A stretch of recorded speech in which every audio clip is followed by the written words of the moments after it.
l'heure de faire le point de la semaine, mesdames, messieurs. Bienvenue à cette édition rétrospective de la semaine. Tout de suite les titres avec vous, Christine. Bonsoir à toutes et à tous et bienvenue dans cette édition consacrée à la rétrospective de la semaine. Cette semaine, l'actualité a été marquée par le congrès de la Covid-19 pour apporter un appui à la riposte contre le coronavirus en Afrique centrale.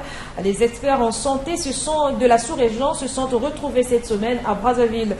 Fin de la psychose à Linzolo après l'interpellation de l'infortuné qui a cassé la tête du buste de Monseigneur Prosper Ogouar, le curé de la paroisse Saint-Joseph de Linzolo a appelé la population au calme. Et puis présidentielle en République du Congo, l'Union européenne a organisé à Kinshasa un séminaire à l'endroit des journalistes pour la bonne couverture médiatique en cette période électorale. Enfin, notre rubrique édito nous parle des élections présidentielles en 2021. Quelle crédibilité aura l'élection présidentielle de mars 2021 en République du Congo? Voici la principale question qui a inspiré notre rédaction. Bienvenue à toutes et à tous.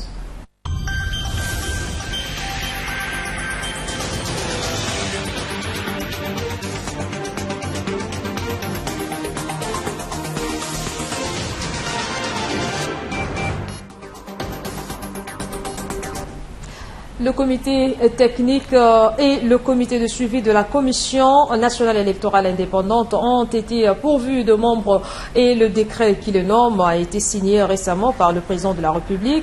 Lundi dernier, une session de formation a été organisée en leur faveur. On en parle avec Giscard Maungo. Ils sont des éléments essentiels dans l'organisation de la Commission nationale électorale indépendante. Le comité technique et le comité de suivi ont été pourvus de membres des organes essentiels dans l'organisation des scrutins. Les membres de ces deux comités étaient donc devant la coordination de la CNI pour échanger. Et le sujet principal, la révision des listes électorales. Notre mission est une mission de première importance. Je voulais vous exhorter à en prendre toute la dimension et à vous investir en ce qui concerne le travail à accomplir, en sachant que nous travaillons pour cela, pour cette mission d'intérêt essentiel, majeur, capital pour le devenir de la nation. Il s'agit pour Henri Bouka, le président de la CNI, d'exhorter ses membres de comité à un sens élevé de responsabilité dans l'élaboration des listes électorales. Cela implique d'autre part que nous donnions le meilleur de nous-mêmes, que nous faisions preuve En vue d'apporter un appui à la riposte contre la pandémie du coronavirus Covid-19 en Afrique, les experts en santé de la sous-région se sont retrouvés cette semaine à Brazzaville à la faveur du congrès international organisé sous le thème « Recherche et Covid-19 en Afrique centrale ». Armand Sanza. Le monde est en crise liée à la pandémie du Covid-19 qui continue à prendre de l'ampleur le jour au jour. Les économies sont agonies, le système sanitaire déséquilibré, la pauvreté s'accentue, les inégalités se creusent. Face à cette pandémie, la recherche d'une solution tant préventive que curative demeure de véritables défis planétaires. Malgré les vaccins qui sont en phase expérimentale dans certains pays du monde, la découverte par les Africains d'une solution définitive à cette pandémie demeure un idéal. C'est dans ce cadre que les professeurs, chercheurs et autres professionnels de la santé sont depuis ce mardi en congrès international de Brazzaville sur la Covid-19 en Afrique centrale, avec pour thème principal la recherche du Covid-19 en Afrique centrale. Qu'en est-il ? Ces experts en santé vont tenter de donner la réponse à cette préoccupation majeure pendant les assises. Il s'agit de voir comment avancer dans tout ce qui concerne les données épidémiologiques et cliniques, ensuite le traitement contre le coronavirus. Les chiffres du coronavirus sont de plus en plus alarmants tant sur le plan national qu'international et Jacqueline Lydia Mikolo l'a encore rappelé à l'ouverture des travaux. La situation épidémiologique de la Covid-19 au 24 janvier 2021 se présente comme suit. 97 464 64 cas confirmés et 2 112 689 décès dans le monde. Les continents les plus touchés, comme vous le savez, sont l'Amérique et l'Europe, avec respectivement 43 456 972 cas et 32 536 cas. Ces chiffres sont douloureux à égrener. Aux États-Unis, le pays le plus touché au monde, on compte 24 604 325 cas et 410 667 décès, suivi de l'Inde avec 10 624 533 cas et 153 339 décès. En Afrique, l'Afrique du Sud avec 1 404 839 cas et 40 574 décès liés à la Covid est le pays africain le plus touché. Au Congo, 7 887 cas ont été enregistrés et 117 décès à la date de 19 janvier 2021. Bien que la situation ne soit pas satisfaisante, le continent africain semble avoir pris toutes les mesures nécessaires pour freiner la propagation du virus. Cette rencontre des experts apportera une contribution inestimable à l'amélioration de l'état de santé des populations, a ajouté la ministre de la Santé. Parlons du déploiement de la fibre optique, précisément de cette nouvelle technique utilisée par les techniciens de Congo Télécom pour protéger les poteaux en bois. Il faut signaler que c'est une première dans l'histoire de cette société de télécommunications et opérateur de téléphonie congolaise. Voyez tout cela dans ce reportage de Christelle Gakosso et Bien-Aimé Condé.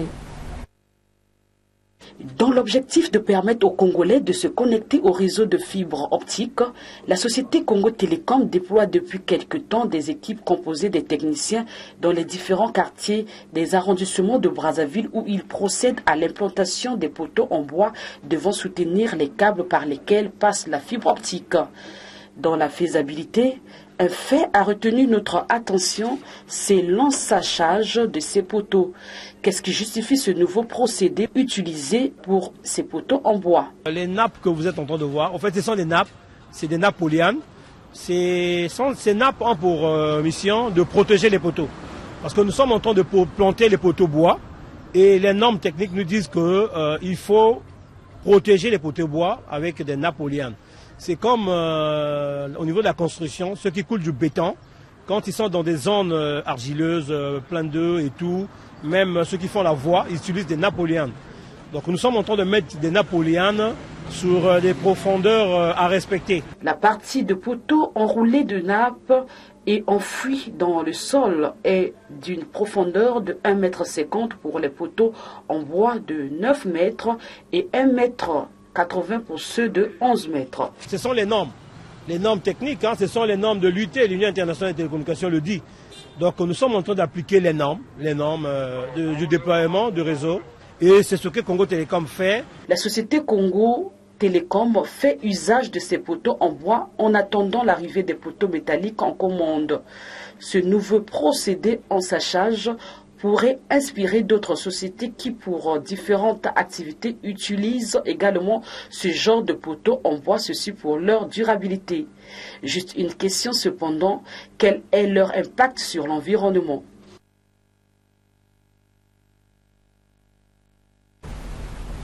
Les travaux de construction du tronçon mairie de Filou, la frontière, ne sont pas encore achevés, contrairement à ce que penseraient certains Brazzavillois. Voyez plutôt l'image que présente cette route dans ce reportage réalisé par notre équipe de rédaction.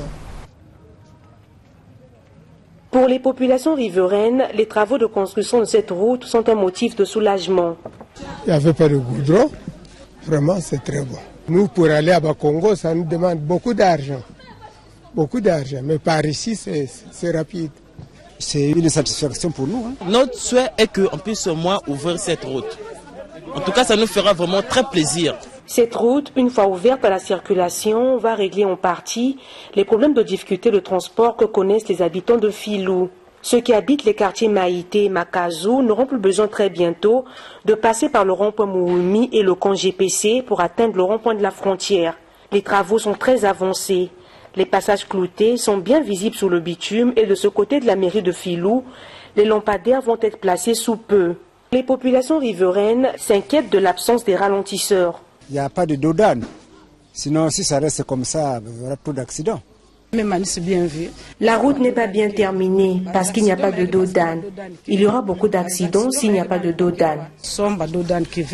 À cela s'ajoutent ces caniveaux construits avant l'arrivée de l'entreprise en charge des travaux qui sont à découvert.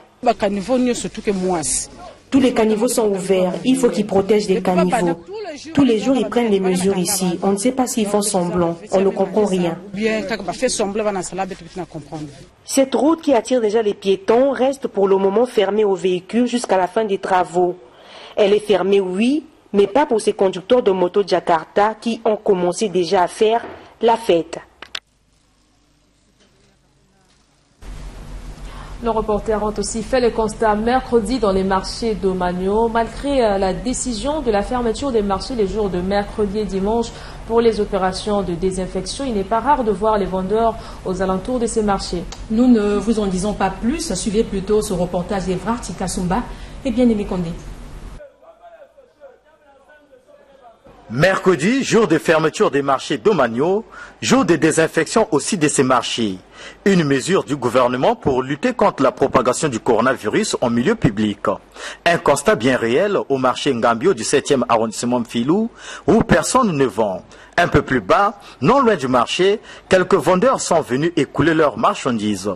La peur au ventre, craignant la force de l'ordre, Germaine et Mélanie sont là malgré elles pour une simple raison. Se faire les sous. Aujourd'hui, c'est le jour de mercredi où on désinfecte le marché. Mais nous ne voyons personne. Tout le temps, c'est comme ça. Je ne sais pas si on infecte ou bien... Vraiment, tous les mercredis, c'est comme ça. Et puis, nous remarquons une chose. Quand nous vendons le jour de mercredi au bord, parce que les choses ici, vraiment ne marchent pas, ça pourrisse. Il faudrait qu'on vende quand même le jour que je suis là. Mais les policiers viennent nous chasser. Oh, ne vendez pas.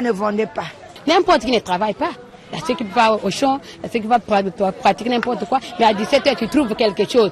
Donne à ta femme. Ah, papa, maman, prends ça demain, tu vas acheter quelque chose. Mais tu viens le mercredi après le marché. Autre lieu, autre réalité, le marché Bernard Kolela, ex-marché Total, le plus grand marché de la capitale. Fermé, mais aux alentours, certains vendent. D'autres ambulants parcourent les artères de l'avenue du marché pour persuader les clients. Albin, conscient de cette mesure qui interdit l'ouverture des marchés d'Omagno le mercredi, évoque les raisons de sa présence au marché. Je suis vendu au marché Total. Le mercredi, c'est interdit pour vendre. Hein? Bon, le Congolais ne vit que du jour au jour. Hein? Le Congolais ne vit que du jour au jour. Il y a des gens vraiment, hein, peut-être hier ça n'a pas marché. Aujourd'hui, ils peuvent venir vendre un peu quelque chose là pour avoir au moins quelque chose pour manger dans la famille. Normalement, c'est interdit. Mais il faut voir aussi la conjoncture actuelle. Hein? Les Congolais vraiment, pour l'instant, d'après la crise, les Congolais ne vivent que du jour. D'activité des marchés d'Omagno le mercredi et le dimanche, sur toute l'étendue du territoire, cette mesure reste en vigueur, même si l'on peut constater quelques vendeurs non loin de ces marchés. À Linzolo, la tête du buste représentant Monseigneur Ogouar a été vandalisée. Le curé de la paroisse Saint-Joseph de Linzolo a lancé un appel au calme. Le curé de la paroisse Saint-Joseph de Linzolo est également revenu sur ces faits qui se sont produits dans la nuit de jeudi à vendredi, tout en démentant certaines informations mal interprétées sur la toile. Faux et archi-faux, l'hôpital de Linzolo n'a jamais été incendié ni saccagé, contrairement à ce qui est diffusé sur les réseaux sociaux. Après une fermeture momentanée, la structure a de nouveau repris ses activités après une petite psychose vécue les vendredis et samedis derniers suite aux inscriptions portées à la fois sur le mur de l'hôpital, à la paroisse et au CG Nganga Mawakani de Linzolo. Ainsi, l'on pouvait lire « L'armée de la Révolution a pris le contrôle du village de Linzolo. Un couvre-feu est déclaré à 18 h. Les bases militaires du Poul ont été attaquées. C'est la révolution, fermée de guillemets. Le curé de la paroisse de Linzolo revient sur les faits. Le vendredi matin, nous avons constaté que la tête du buste de Monseigneur Ogouar a été cassée. L'entrée de notre dépôt et l'ancienne église ont été griffonnés écrits avec les paroles de révolution. Nous sommes approchés du chef du village qui a fait bien son travail, qui a fait le constat et il a fait appel aux autorités, au sous-préfet, à tout le monde, ceux et celles qui sont arrivés pour faire le constat. Dieu merci, l'auteur de ces actes a été rattrapé, donc les forces de l'ordre ont mis la main sur le monsieur qui semble être un fou au dire des policiers et des militaires parce que ce n'est pas mon travail, c'est eux qui nous ont rendu compte que le monsieur doit être un fou. Parmi les actes de vandalisme perpétrés par l'infortuné, le buste de Monseigneur Prosper Ogouar qui a vu sa tête partir. Bienvenue Malonga et Jiden Yengo Babindamana, respectivement secrétaire général du comité du village et représentant de la jeunesse, ont condamné ce comportement. La mission de Linzolo, qui existe depuis 138 ans, ainsi que l'hôpital, sont des éléments catalyseurs de la vie à Linzolo. Il est hors de question que ces entités puissent fermer. Quand on ferme la paroisse, quand on ferme l'hôpital, imaginez la suite. Donc c'est tout le monde qui peut vider le village. Pour que nous n'arrivions pas à la catastrophe, au vide du village, nous avons vraiment tenu bon, nous avons prié le bon Dieu et nous avons appelé les chrétiens et la population au calme, d'attendre ce que les autorités pourraient nous dire. Nous avons tous reçu le même message, ne cédez pas à la panique. Et nous le savions, et vous le savez aussi peut-être mieux que moi, fermer l'église et fermer l'hôpital et le couvent des sœurs, c'est un signe d'une grande panique et d'un vide total dans le village de Linzolo. C'est au quartier Mouyeri que l'infortuné a été intercepté par les agents de l'ordre grâce à la collaboration de la population. Si la quiétude a été quelque peu perturbée les journées de vendredi à dimanche, de nos jours, le calme est revenu. Chacun vaque à ses occupations quotidiennes dans le calme. Bientôt, la rentrée académique à l'université Denis Sassou Nguesso, l'université de Kitele, ouvre officiellement ses portes aux étudiants ce 1er février. Le jeudi dernier, l'équipe dirigeante de cette université a d'abord eu un entretien avec les nouveaux venants pour les informer, entre autres, sur les emplois du temps, la formation et l'accès au campus. En sujet de Léonie Toumou. Tout commence ici. Ensuite, il faut parcourir cette distance pour atteindre le bâtiment B où a lieu l'entretien entre la première promotion d'étudiants de l'université Denis Sassou Nguesso de Kitele et l'équipe dirigeante. Freddy est parmi ceux qui vont fréquenter l'université Denis Sassou Nguesso. Oui, en fait, on est venu parce qu'il y a une réunion qui se tient ici avec les étudiants. Voilà pourquoi on est venu, pour essayer de discuter, voir les prix et autres. Dans la salle, c'est d'abord les 279 étudiants de l'Institut supérieur des sciences géographiques, environnementales et aménagement qui sont informés sur l'emploi du temps. Pour cette première rentrée académique, les cours se dérouleront de lundi à vendredi de 7h à 17h15 et le samedi de 7h à 13h15. 6 matières sont au programme. Durant la période du 1er février au 14 avril, 30 heures de travaux dirigés et 15 heures de cours magistraux sont prévus. La moyenne de passage au niveau supérieur est de 12. Quant à l'accès des étudiants au campus et la bourse, il faudra encore patienter. Précieux habite en Filou et s'inquiète pour le transport. J'habite très loin, je suis en Filou. Oui, parce que l'affaire du transport me dérange beaucoup. Donc du coup, il me faut intégrer ce campus. Les cours démarrent le 1er février pour les deux établissements, à savoir l'Institut supérieur des sciences géographiques, environnementales et aménagement et l'Institut supérieur d'architecture, urbanisme, bâtiments et travaux publics. Les étudiants de la faculté des sciences ne sont pas encore concernés, a signifié le vice-président de l'université, Denis Sassou Nguesso, qui nous parle également du personnel enseignant. La faculté des sciences, si vous avez suivi le communiqué du 24 décembre, lorsque on a nommé l'équipe pédagogique, on avait parlé de deux établissements, plus le troisième qui va s'ouvrir dans 2 mois. Nous n'avons pas encore un budget, nous n'avons pas encore discuté sur le problème de recrutement, ça suffira. Hein? De toute façon, nous avons une coopération entre l'université Marien Ngouabi et l'université Denis Sassou Nguesso. Ça se fera tout le temps. Même si quand nous aurons nos propres enseignants, il faudrait absolument que nous soyons en coopération, partenariat. Le rendez-vous est donc pris pour le 1er février prochain. Toujours jeudi, l'administrateur maire de Bakongo, Simone Lubienga, a procédé à l'inauguration de la nouvelle agence de la Banque postale du Congo située sur l'avenue Mathieu Bernida. Oui, Christy, retour sur cette cérémonie d'inauguration dans ce reportage signé Christine Gakoso et Bien-Aimé Condé. Dans le souci de diversifier ses services en vue de répondre aux attentes des populations et de sa clientèle, la Banque postale du Congo a ouvert une nouvelle agence postale à Bakongo. Ceci pour faciliter la population et ses clients de pouvoir faire des opérations bancaires. Ce bâtiment R+1 réhabilité est composé entre autres d'un sas de sécurité multiple, d'un grand hall, d'un espace pour front office, d'une caisse, d'un bureau chef-caisse modulable en 2 caisses si le besoin devient nécessaire.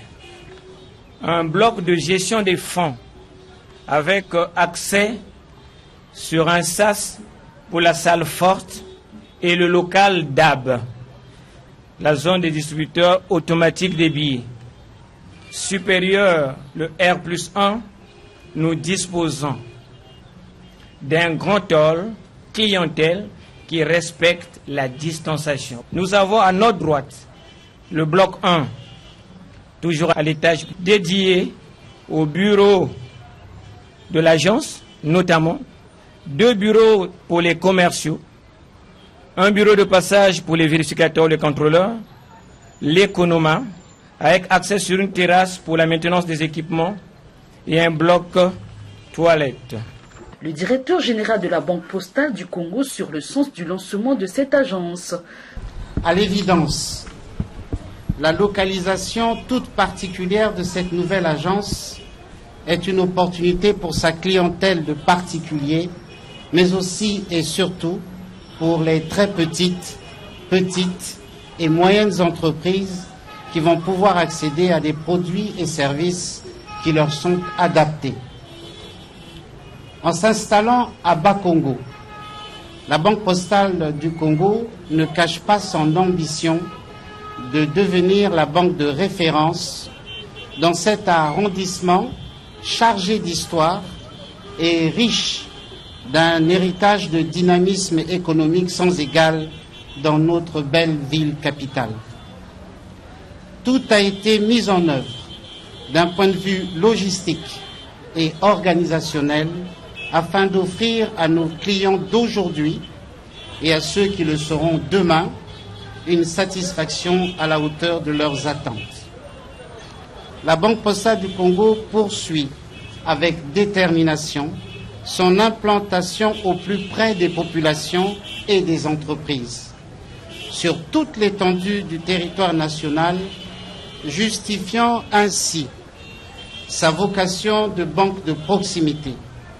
Très satisfaite de l'implantation de cette agence dans son arrondissement, l'administrateur maire de Bakongo, Simone Lubienga, a lancé un appel aux habitants de Bakongo, notamment les travailleurs, les commerçants, les élèves, devenus nombreux y faire leurs différentes transactions. Bien avant la coupure du ruban symbolique par Madame le maire, un rituel traditionnel a été fait par un sage, ceci pour dédier ce bâtiment entre les mains des mains de ces lieux. Après s'en est suivi la visite des locaux de cette nouvelle structure. L'agence est située sur l'avenue Machua, au quartier 26 5 Chemins, dans le 2e arrondissement Bakongo. Dans le but de permettre aux journalistes de bien couvrir la campagne électorale, l'Union européenne a organisé cette semaine à Brazzaville, en partenariat avec le Conseil supérieur de la liberté de communication, un séminaire de formation des journalistes sur le processus électoral. David Marcel Moussaï était pour le compte de RTV. Suivez. Défis et opportunités pour la couverture libre et équitable du processus électoral par les médias dans le cadre légal et réglementaire en vigueur, ainsi que le rôle des médias en vue d'une élection apaisée, transparente et crédible, bonne pratique et contrainte, voilà les deux principaux thèmes au cœur de ce grand rendez-vous du donner et du recevoir destiné aux professionnels des médias. Une espèce d'immersion qui aura permis aux participants venus de différents médias de scripter les défis qui s'imposent dans le traitement de l'information en période électorale. Le processus électoral, le plus souvent source de conflits, il appartient donc aux journalistes d'exercer leur métier en toute objectivité, professionnalisme, respect de la déontologie et l'éthique. Véritable piqûre de rappel des principes du métier appelle donc à la responsabilité du journaliste dont l'attitude influe positivement ou négativement sur le processus électoral. La période, c'est une période qui n'est pas comme les autres, donc on doit avoir des armes pour vraiment affronter cette période électorale avec beaucoup d'efficacité. Nous journalistes, nous avons tendance en cette période de nous détourner un peu de nos missions régaliennes, donc de notre éthique, de notre déontologie, en allant un peu du côté des candidats ou des politiques. Alors, dans un tel exercice, la construction du journaliste est de mise, parce qu'il est le modérateur de la société, il doit prêcher par l'exemple. Les journalistes doivent savoir que nous devrions toujours demeurer impartiaux.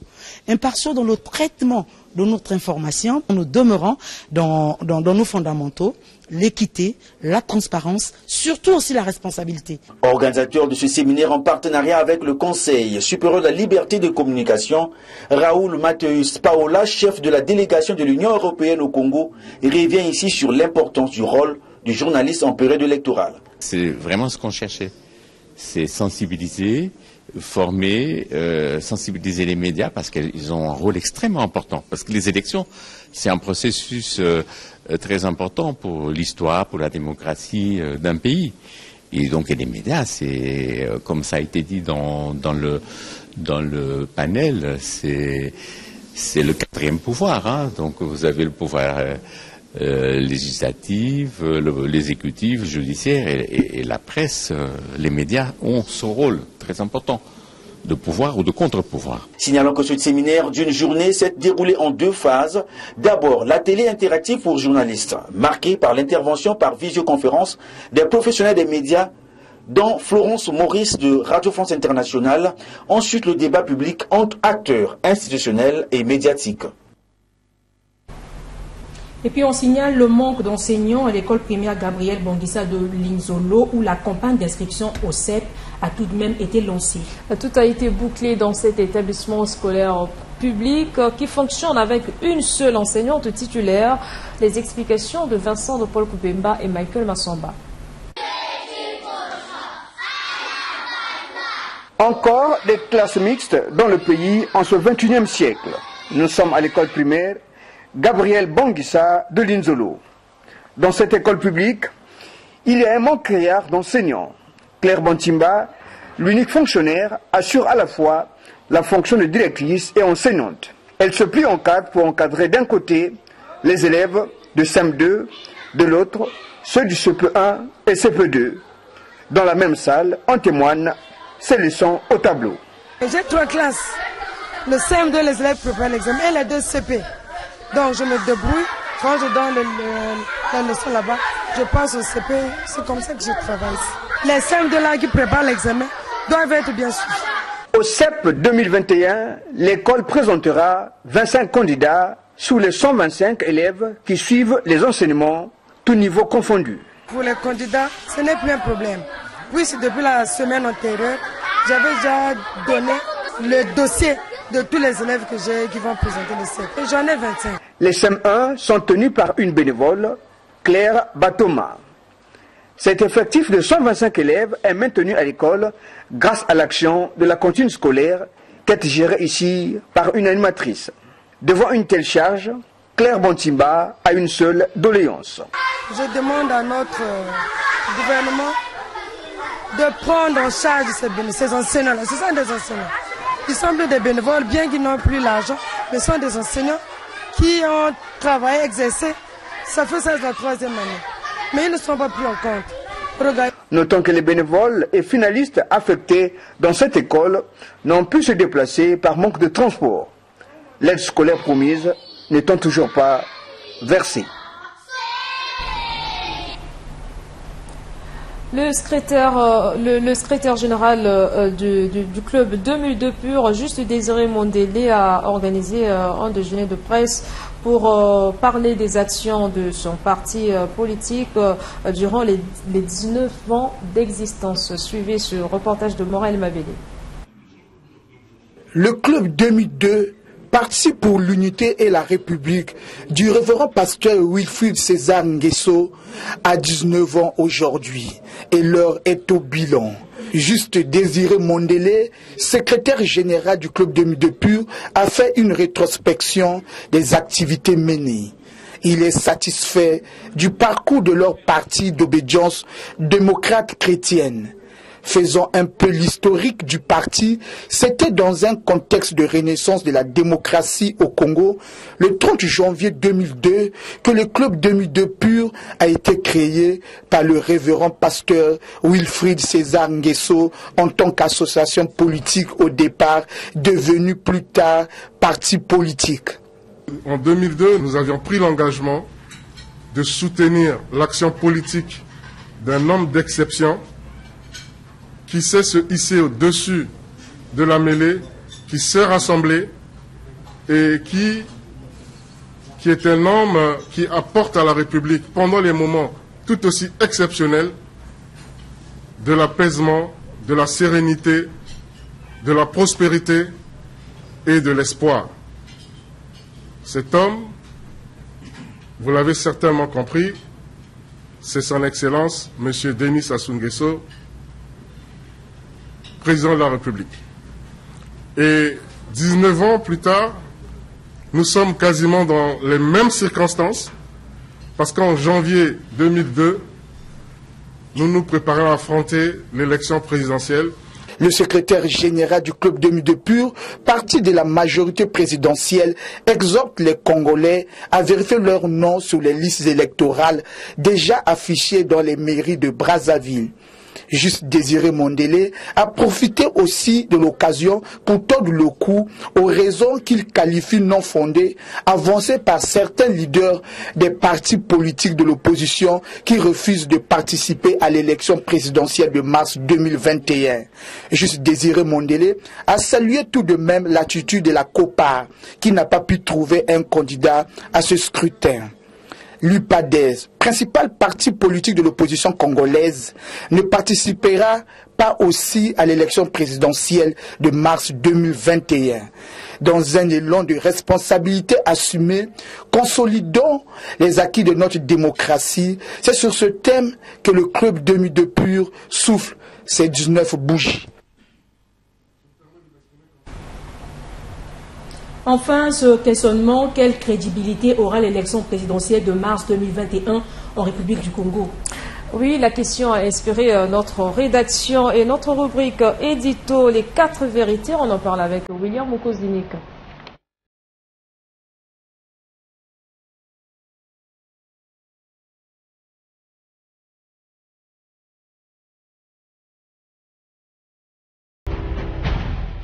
Vous ne pouvez pas aller à une élection où les résultats sont déjà connus.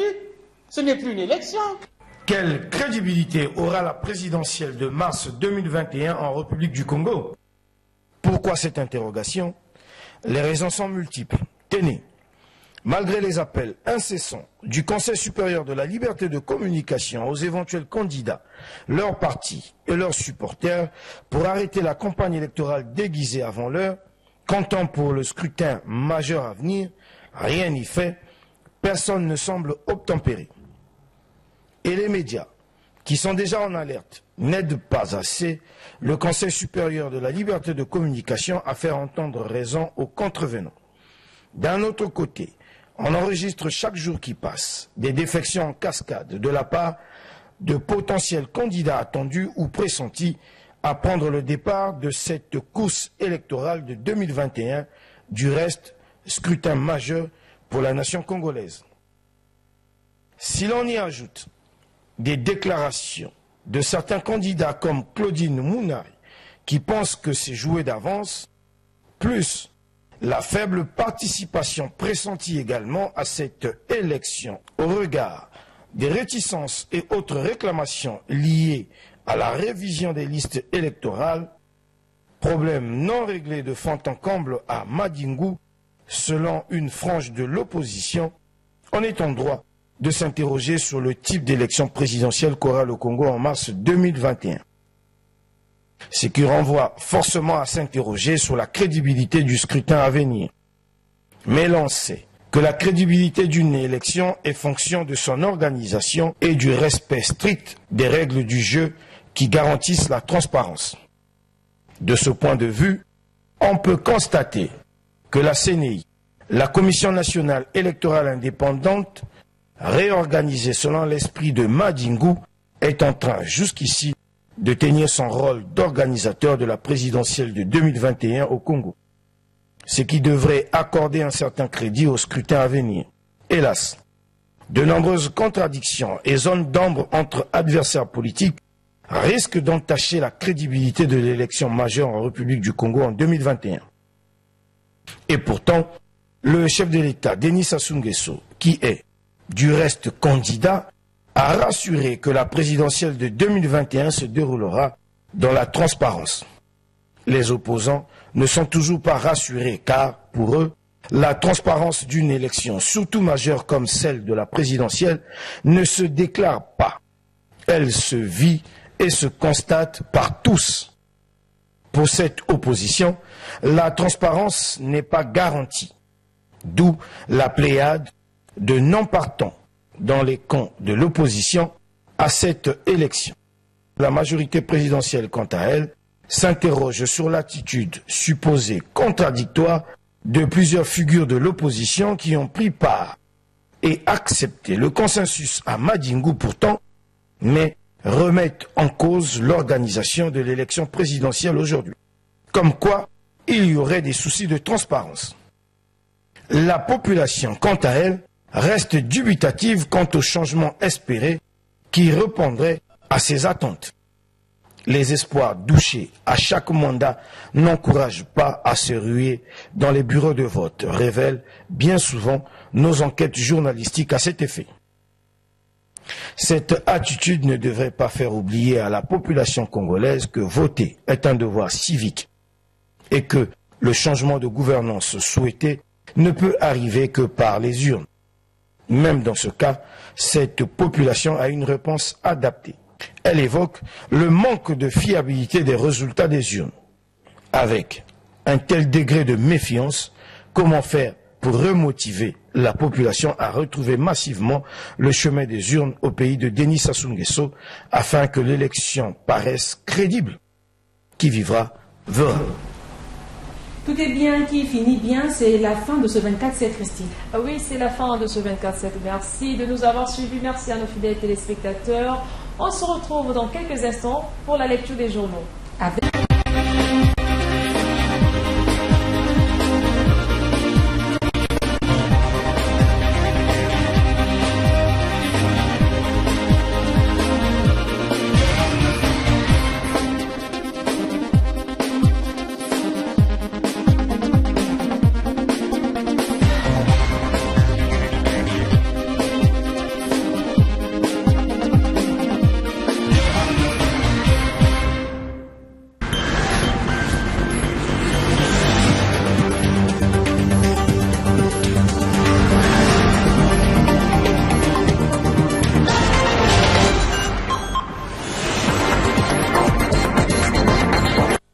Bonsoir et bienvenue dans cette revue de presse.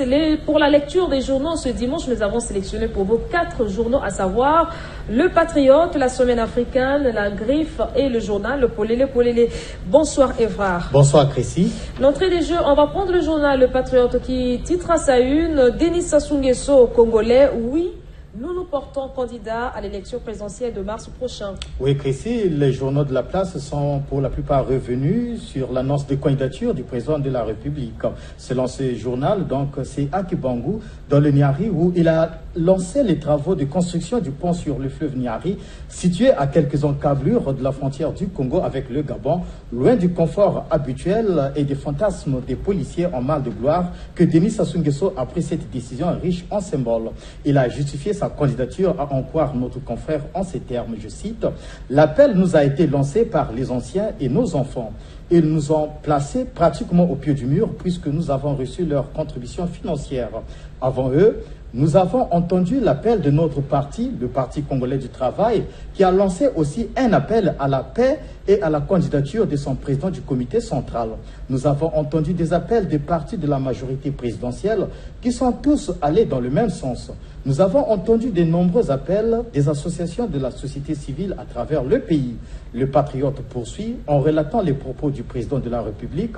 Mais vous voyez que les jeunes, surtout eux, nous ont pratiquement placés dans l'angle et nous disons oui, nous nous portons candidats à l'élection présidentielle de mars prochain. Et nous pensons qu'ensemble, dans la paix, nous allons poursuivre la longue marche vers le développement de notre pays. Fin de citation.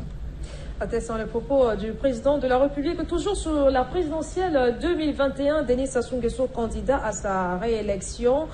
C'est ce que renseigne le journal Polélé Polélé. Un article, Chrissy, à lire à la page 4 de sa dernière publication. Nous nous portons candidats à l'élection présidentielle du 21 mars.